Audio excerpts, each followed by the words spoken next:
Welcome, everybody, to the Kona Shane Veterinary Podcast. I am your host, DrAndyRoark. Guys, I'm here today with the one and only, the social DVM, DeWilde. We are talking about her brand new book on social media and marketing for vet professionals. We talk about the value of marketing today. What's it look like when we're completely overwhelmed? I asked some kind of big, high-level questions of what's the point? And how does this work? And how do we make it simple? And how do we make it work for most practices today? And Caitlin has got great answers, and I really enjoyed it. I love marketing. I love talking marketing.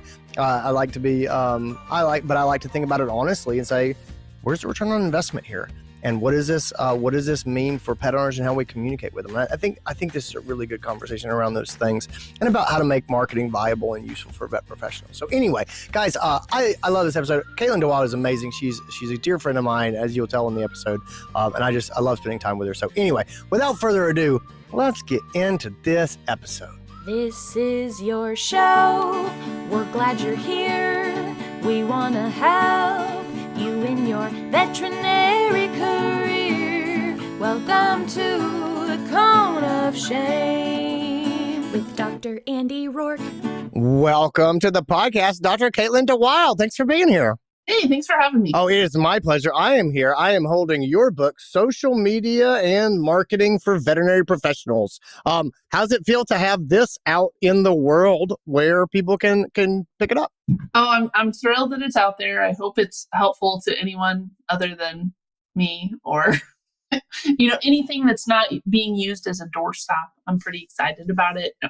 I am really glad it's out there, and I hope it can help someone. It's an excellent book to write on. I use it as a lap desk, and so if people are looking for alternate uses, doorstop, lap desk, things like that, it is an excellent book. I really, really like it. I really, really like it. We're going to talk about it. We're going to talk about marketing and vet medicine in a moment. I met you. I usually start the podcast by if I know people, I start with how I met them. It's just going to be a refresher for me. I met you. You picked me up at the airport many years ago. Do you have any idea what year it was? I don't even remember. It was a long time ago. Probably like 2012, 2013. Yeah, it was 10 years ago. It's been many moons. There's been many moons. You were such a genius. Like I want to pause here for a second and just say, hey, I talk a lot about mentorship. Okay. And so I hope this comes off the right way. So you picked me up and you were like, I'll pick Andy up at the airport, and I didn't know you, and you picked me up and you were like, can we get dinner? And I said, sure. And we went to dinner, and you were planning on launching your consultancy, and you were practicing full time, and you were thinking about making the switch over and doing some speaking and some consulting and things like that. And we went to dinner. And one of the things I always tell people when we talk about mentorship, I said, the way mentorship really happens is, tell somebody what you're working on and then ask them specific questions. Because I think a lot of people are like, I want a mentor. And they look at me and I'm like, I don't know how to help you, or they look at anybody else. But you came and you were like, this is the plan that I have. And these are the things that I have questions about, or that I wonder about, or that I'm struggling with. And will you answer my questions? And the answer, of course, is yes, as best I can. But I remember that being a wildly productive dinner, and we just banged out a bunch of the logistics of getting your business up and going, and you were hugely successful. Now you were going to be hugely successful no matter what. But boy, when I think about people who took advantage of a situation in a really great way and said, I had this opportunity, I'm gonna get the most out of this time. When you and I went to dinner and you were just like, this is my business plan, I was like, this is great. This is the most interesting dinner I've had in a long time. I think we should point out that I didn't just pick you up randomly at the airport. I know you were assigned to me. Yeah, no, I didn't get into a car from a stranger. Because that could be perceived as a different way to get a new mentor. That's exactly right. Yeah, maybe not. Yeah. No. Yeah, for sure. No, you were very helpful to me, and that's what I needed, was somebody to just be like, "That's a terrible idea," or "That's you're fine."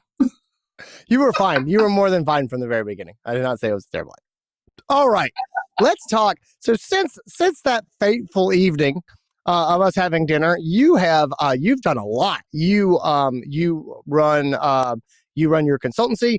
You are an international speaker. You write magazine articles all over the place. You write for Today's Veterinary Business. I see you in there every other month when it comes out. You've written for DVM 360. You've come to Uncharted and lectured for us a number of times.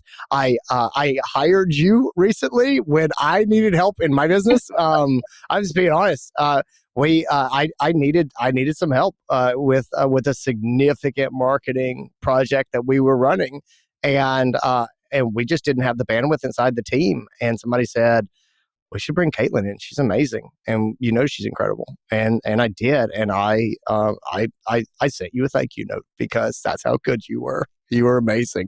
And so anyway, she is that good. So anyway, you are that good. Let's talk a bit about your book. I just want to point at the elephant in the room. Whenever I start to talk about marketing, I love to talk about marketing. And one of the biggest pushbacks to just talking about marketing that I get is that people say, hey, look, we are slammed. We are so busy. We can't do all of this work. Why do we need to be talking about marketing right now? And so I want to just open up with the question of like, what's the point? What's the point of marketing when we're completely kind of overwhelmed? How do you look at that?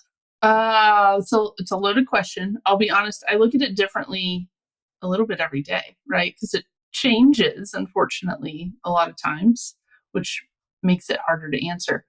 And I'm going to be kind of a jerk and answer with a not real answer, which is that it totally depends. And I think that's what a lot of people are looking for. They want one very clear, obviously you do it because of this one statistic or this fact or this obvious answer. And that's not the case. So the reason I do marketing for my practice is totally different from why you do marketing as your business, why my best friend's practice down the road does marketing. It's totally different. And what it is right now, it's unlikely to be the reason you're doing it 3, 6, 9 months, 12 months from now, which when you answer it like that, people are like, whoa. No, I think that's I think that's a great answer, and I think it brings us to the next obvious question, which is, well, we need to define terms. Then, what is marketing? I think a lot of people still think marketing and advertising are synonyms, and they were for a long time. Marketing and advertising were the same, and then 10 years ago, 15 years ago, they really started to diverge, and I would say they're very different things. So when we say marketing for veterinary professionals, what does that mean? What are we talking about? The way I kind of like to frame it, and I've found myself using this term a lot lately, and I don't know if I made it up or if it's a real term or what, but I really like to think of it as multimodal marketing, because I think so many people, like you said, are just oh, marketing, it's your social media or it's your website or it's your, God forbid, Yellow Pages ad or something like that. But really, it's just like we would handle complex disease. It's the same thing for our practices. So marketing to me is anything that goes out from your clinic and touches a client, and not in a creepy way. Yeah. But that's also marketing. It's probably not good marketing, but right. Yeah. Probably wouldn't recommend it. Put it lower on the list, but I think, a lot of people don't think about I think reminders are marketing. And a lot of people are like, what are you talking about? Or, I think it goes so far beyond social media. It's social, it's your website, it's your app, it's your signage, it's your client education handouts, it's your reminders and emails that are going out. So you have to me, that's why I say kind of multimodal, to make that transition to our normal way of thinking in vet med. Well, I think that's the answer to the first question, right? When I say, well, what's the point? It sounds like to me, sort of to summarize, and I've thought about this for a long time. I would say that marketing is it's talking to pet owners outside your practice.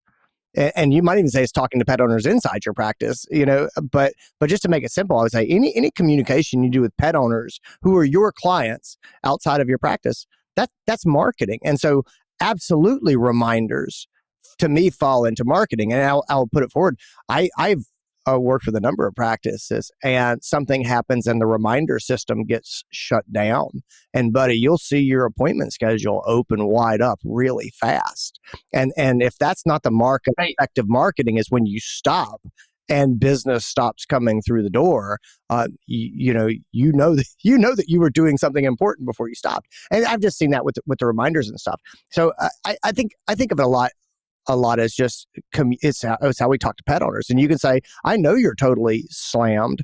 Communication with pet owners is still vital. And I would say, honestly, I think probably effective communication, smart communication is more important when we're really busy than it is when we're not really busy. I think that, if we take it back to communication, you say, what's your email newsletter? What do your reminders look like? Are you making it possible to book appointments online?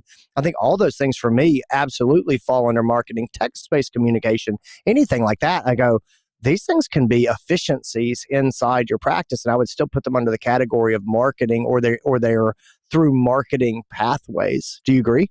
Yeah, 100%. I think, again, a lot of people now are like, oh, I'm not accepting new clients, or, our schedule's booked, so I don't want to think about quote unquote marketing. But the reality is you could instead be using that marketing to help save your team time. Right. Or you could be using it, get clients to take more efficient ways, like have them book online instead of calling, or have them use your refill service instead of showing up at 4:55 wanting their 365 rocks and quartered. Right. There's other things you can do with those channels. Yeah, that makes sense to me too. I mean, so let's unpack this a little bit more. Talk to me about marketing for the sake of efficiency. So if we're talking about pushing this communications outside, I love the refills for medications. That is when I still see people taking phone calls and writing these things down, and it's just adding to the load on the front desk, and people are calling multiple times and asking about their stuff, and you go, this could all be automated. It could all be moved to a different pathway that would make everything run a lot more smoothly. Yeah. What are some other sort of communication strategies that you see that make businesses run more efficiently? Yeah, I think the refills has been a huge one. The online booking, the average appointment takes 8 minutes to make on a phone and 0 minutes to make online. And even if you don't have real-time booking, even an appointment request form, so directing people to that URL, using app chat or telemedicine at all, if your practice does that, any of the texting-based services, those are anything that you can take it to be asynchronous, meaning somebody can batch process these things instead of waiting until they get off the phone, I think is really, really important. Do you think that marketing is growing as far as how much effort it sort of takes? It used to feel like marketing was this little thing we kind of did on the side. We did some flyers, we got in the value pack, and then social media started. We're like, we're gonna have a Facebook page, and now it feels like this sprawling thing. I love that you used the word multimodal. I had actually in prep for the interview, which I'm going to mention because I actually prepped for this interview, and so I'm going to throw that out that prep actually happened. In prep for this interview. Yes. As I do, I wrote down the word multimodal because that's what it seems like. It's my impression that marketing has gotten more complicated and more sort of intertwined across platforms and things like that. And it seems like a much bigger effort than it used to be. Do you think that that's true? And do you see practices that sort of struggle to be like, I don't even know where to get started. How do I make what's the minimum viable product here? What is the most elegant little thing I can do to start to be effective in my marketing to pet owners? Yeah, I think I'll be honest. I think that it is something that honestly most practices are getting to a point where they need someone to be their marketing person. And I hate to say marketing exclusively, because really what I would call it is our communications person, right? Because the minimum viable product to me is making sure that whatever the channels you use, they all say the same thing and they're all effective, right? Because that's what happens. You're outsourcing your social media to the new kennel assistant because they're under the age of 40, and that person has no idea what the reminders say, right. And that person doesn't know what texts are saying in the exam room because your handout says something totally different. So, I mean, realistically, to me, if you're more than a one doctor practice, you need somebody doing this, and it's almost becoming a full-time position, which is a hard pill for a lot of practices to swallow, that idea. But I think that's where it's going and where it's headed. Now, that does not mean you need to be on every stinking platform. And I think that's the societal pressure that's happening now. I probably get the question like, do I need to be on TikTok like every week? And the answer is maybe. But I don't think that right now, until we get to where practices do have someone or do work with companies or do have a plan in place to handle all of that, it's impossible to do a good job on every one of them. Yeah. So I think to me, the one thing that you could do that would make a difference and would give you that minimum product is to talk to your top people and ask them, where do they want to communicate with you? By top people, you mean your A clients? Yeah, A clients. Yeah. The people that you like see in the schedule and you're like, yay, instead of like, oh, God. Yeah, I feel that. I completely agree with that. Okay. Talk to me about interconnectedness of services, right? So we're talking about, do we need to be everywhere? And I'm going to do this and I'm going to do that. And we talk about marketing. We're talking about a website. We're talking about, there's a lot of people encouraging blog content. There is social media. There's email reminders. There's newsletters, which is sort of regular ongoing email communication and content. There's text reminders, all these sorts of things. It's been my impression that as things have gotten more complicated, you can't really pick up one thing and just do it exclusively anymore. And you can push back on that if you want to. But I think that we're at a place where you need to have a couple of things and they need to be aligned and sort of interconnected so that they support each other. Can you talk to me a little bit about that? First of all, do you agree with that? And then let's start to paint a picture about what this interconnectedness of different services looks like, because I want people to not be overwhelmed by all the things out there. Because I agree with you. I think trying to be everywhere is lunacy. I struggle to get my head around a return on investment for TikTok. And there's a lot of people who give me a hard time about that. And they point out that I am not in my 30s anymore or my 20s. Or my teens. Very much. Right. So anyway, let's talk about how these things kind of work together, how they should work together, and what sort of an interconnected marketing plan looks like that's not completely overwhelming, knowing that it's going to be different for every practice. Yeah. So I think the good news is there's a lot of kind of, I want to say like hacks or software that can help you do some of the things and push it out to multiple places. And I think it's really important to start by knowing, why are you doing marketing to begin with? Yeah. And what are our key points of messaging that support that? If you do that, if you have very clear about what those two things are, then it's much easier to make sure they all say the same.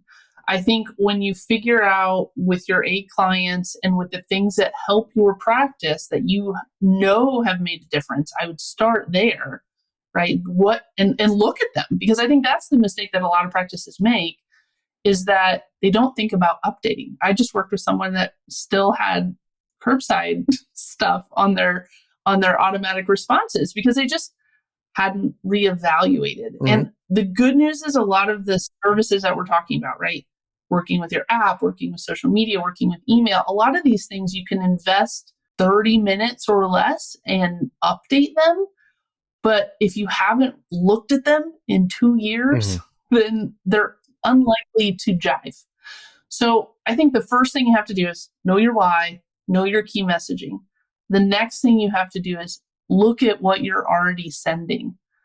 And you might get overwhelmed there, because if you're using Facebook and Instagram and email and app and website, it might get overwhelming. So pick one every month, update it, and go through the line. I think that's a more doable response for a lot of practices. What is the most important platform what's your most important marketing asset? Let me just give it to you like that. Like, we talk a lot about what we invest in. For you, number one, and we talk about what is your objectives, but where do you, Caitlin DeWilde, when you walk in, it's first day one, you're like, this is the thing we're going to fix first?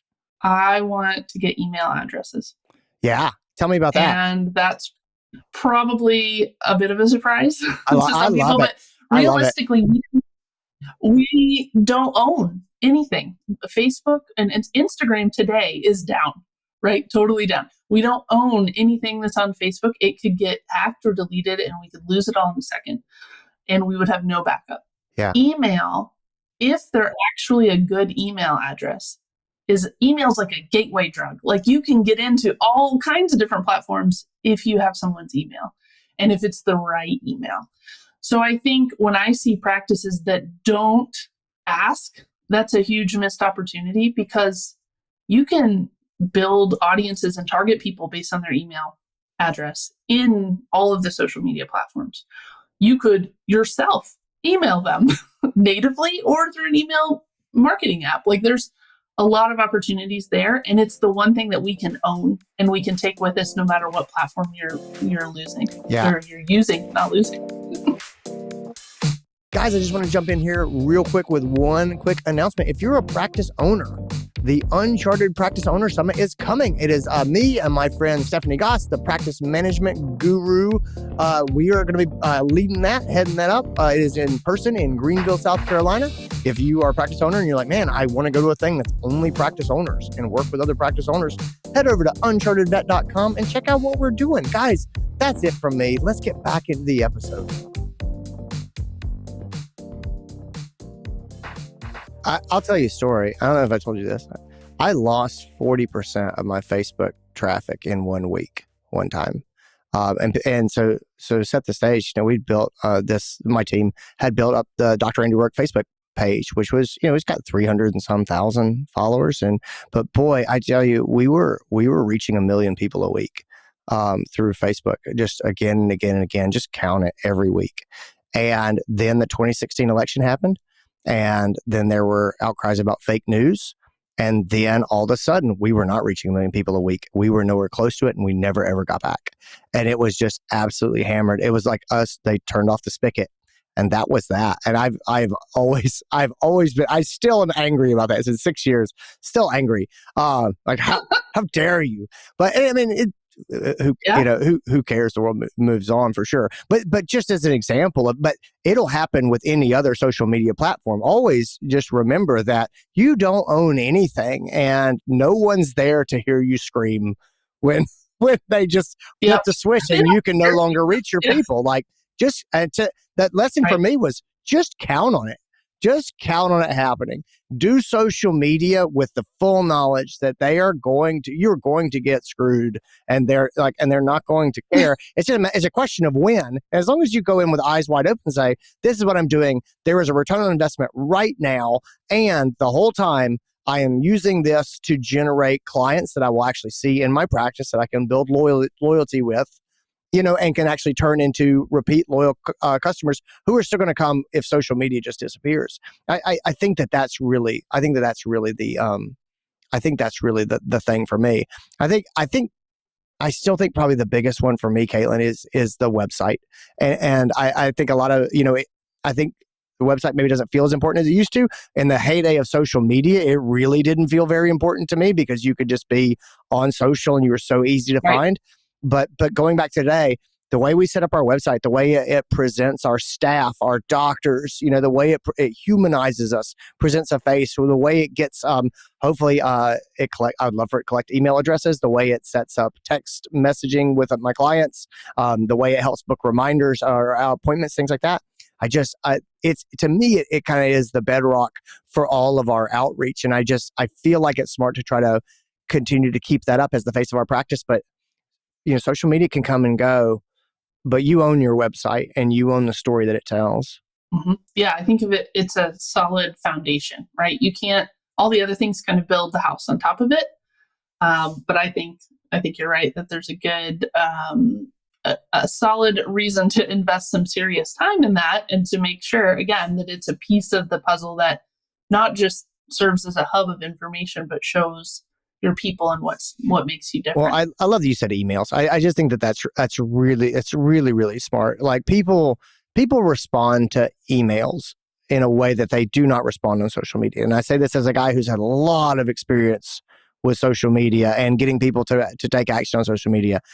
and a pretty good amount of experience with emails. And I can tell you, there's no comparison between the two of them. They really are. And I think that for a lot of small businesses, I think the move to texting has been pretty profound since the pandemic. But I tell you, I found the price of texting has gone up since the pandemic hit, and I think people were suddenly like, "Oh, this is super popular." The price of being able to text has gone up a lot from what it used to be. But I still think going forward, text messages actually appear on people's phones and they actually read them. I think a lot of us have really full inboxes, and so there could very much be a good return on investment. Sure.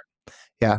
Yeah, and I think, clinics are not great at asking clients, and I've noticed that several of the new software programs, practice management softwares, will ask not only can you put this information in, but which is their preference, right? Because it's nothing worse than, that like calling someone like for blood work results and they like never answer their phone, right? So, to me, it's still email because I can use that information to target right on social media, and I can use it as a communication. But if a client only wants to text, that's totally fine. I just want to know that, so I'm not wasting my time. Or to your point, cost, right? If you're paying per text message, which a lot of the services are, if the client doesn't want to text and they prefer an email or they prefer a phone call, then why are we spending our money and time and effort doing it? So I think that's a second point for that. Talk to me about paid advertising. So we talk about, using email addresses to sort of do targeted advertising. It's been my impression that social media has very much gone pay to play. And I think paid advertising is probably the best use of social media as far as getting a return on investment. How does that sound when you hear me say it? Do you agree? Am I close to right, or am I way off the reservation? Oh, no, you're right. I definitely agree. If you're not spending any money, no matter what you're doing, it could be the best content in the world. If you've not spent money on your page in the past few months, I hope your mom enjoys it, because that's the only person who's going to like it, right? It's just so brutal. So brutal. I'm just going to call it. Yeah, no, I love it. You're right. I agree. It's frustrating to me because I see some really creative and really emotional effort and heartfelt effort. Thank you. Putting out great content. Thank you. If no one sees it, it's like, oh, it's so sad, right? But that's the reality. There's people that will not spend a single dollar on Facebook or Instagram. And I'm like, what are you doing? Yeah. So, I think that if you're not doing that, it's a mistake. And it's really the only way, and this is another soapbox of mine, it's the only way to get targeted. I don't care if somebody in Arizona or in Germany sees a great, awesome video I made for my practice in St. Louis. If you're not going to bring your pet in and spend some money and be nice to my team, then I don't really care about you. So again, brutal. I just feel that way. I had this practice email me years ago, and they emailed me and they said, hey, we have a problem. Every time we put up an educational picture like radiographs or something, we lose 20 social media subscribers. And I went and I looked, and there's this little practice, and they have 40,000 social media. It was on Facebook. They had 40,000 Facebook followers, and I think it was one of the owners of the practice was like a photographer, and she was amazing, and she painted these amazing pictures of pets, and I was like, you're entertaining the world with your beautiful photography, but these people are not here for your veterinary services at all. And so whenever she put like a bot fly, people were like, oh my God. And they're just fleeing. So I sound down on social media. The truth is, I think social media, for your bang for your buck, is still pretty flipping fantastic, but you have to be smarter about it, and it's 100% pay to play. I look at social media a lot like the radio. I think meaning it's pay to play. You better plan on paying money for your promotions to get out into the world. And so I don't expect my local radio stations to play whatever I have to say to the pet owners. I'm not going to plan for social media to show whatever I made to pet owners in my area. They've just made it clear that that's their game, is they want to be the radio. They want you to pay to run your content. And if you just accept that, then what you can do with targeting is really amazing. And the truth is, when we're up against other businesses that are trying to run ads, guys, we have the potential to crush because we're a vet clinic. Everybody wants to see what we're doing. Like, can you imagine, trying to get your auto mechanic ads to show up, or, hey, I'm Dale from Comcast. Look at my YouTube show. Like, no, Dale. Yeah. Sweet muffler. Yeah. I like to think about it. I really have had to reframe it with myself and several of my clients. Like, to me, the paying on social media it unlocks targeting, right? So you're not just paying to boost it. You're unlocking the ability to make sure your post is seen by the people you care about and that you actually want. And so I think that reframing has helped a lot of people. So hopefully it helps somebody that's listening to this now. Oh, yeah. I want to give people, I think a lot of people, myself included, the biggest pain point for me was that I used to do social media and never paid anything. And it was great. And everybody saw it. And it's just, the acceptance of those days are over. It's almost like if I came into marketing right now, I would look around and go, this is a pretty good deal. But I didn't. I came into it when it was free. And I'm like, this is a terrible deal. This is horrible compared to what it used to be. And it's how come I didn't get 400 likes on this post for free? Yeah, I know. It's soul crushing. So yeah. That's you gotta let it go, man. I know. We've already had a Frozen reference. You gotta let it go. Yeah, I think that was before. We started recording. But yeah. Oh, sorry. No, it's okay. Now people know what we talk about before we record. It's Frozen. It's Frozen. So let's talk about return on investment, right? Because that's the other question. Is you go, well, now they're talking about paying to target ads and things, and how do we know that this makes sense? I think for a lot of people, this is absolutely crucial, is that we say, hey, you've got to look at your return on investment here. And I think that can make a lot of sense for people. But I've found that this is wildly frustrating to actually do. And so let me stop there and just sort of say, talk to me a little bit about return on investment. You've got a whole chapter in your book on ROI. I love it. I think it's great. But lay out how you look at this for me, please. It's a tricky and frustrating topic, like you said, and it's a very common question, right? And so I think that some key points to know are you can track some of it, but you have to put some measures in place, and we could talk about that a little bit more. I think it's important that when people are spending money and time, the key thing I see a lot of veterinary professionals missing is that they don't go back to look at it. So I think right now there's a big, just like with social media in general, I have clients that all the time, I'll say, why are you doing social? And they'll say, because you're supposed to. Yeah. And I don't want that to be true for spending money, right? I don't want you just boosting and spending ads because you're supposed to. That's not going to work, and that's going to make it impossible for you to track. So I think key things are, think about looking at those boosts or those posts or those ads that you make. Did it work? If so, spend more money. If not, you can turn it off, which is also a good, wonderful thing. But I think we really need to get a handle on, what does it cost? What are you comfortable spending, to get a new client or to get a booked appointment?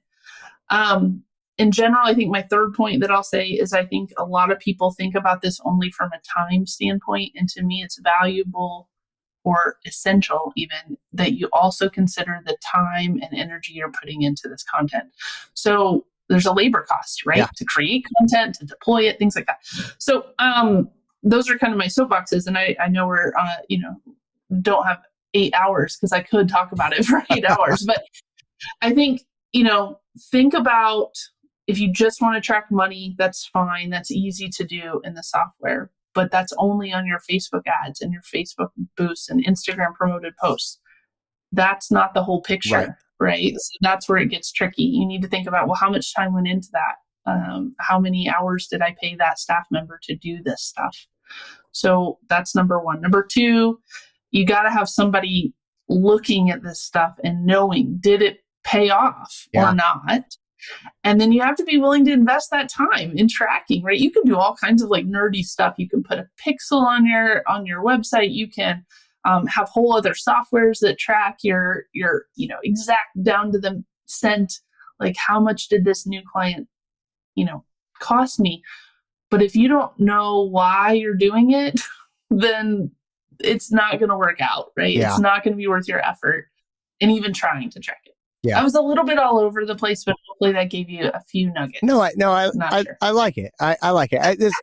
I'd say yes. It's generally, I found this to be very frustrating. And I'll tell you. Well, I'll tell you a story.